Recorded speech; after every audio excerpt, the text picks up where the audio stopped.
अरे जानवे भइल बा पगली रंगदार घराना में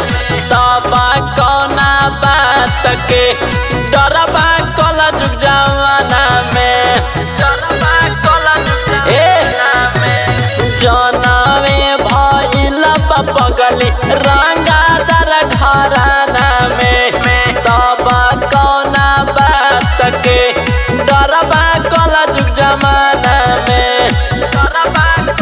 कि हमर छूटी नहीं कबो गदारी से खोजी केतनो थाना पर भारी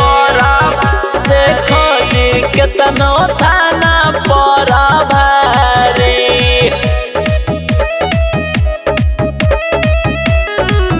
से खोजी केतनो थाना पर भारी।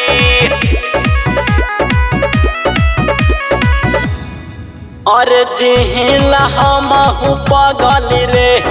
अपना न बनसान में दिल्ली से लेके पटना तक बानी पहचान में अरे सुन जिहिला पगली हमहू रे अपना न बनसान में दिल्ली से लेके पटना तक बानी पहचान में कि है सुजीत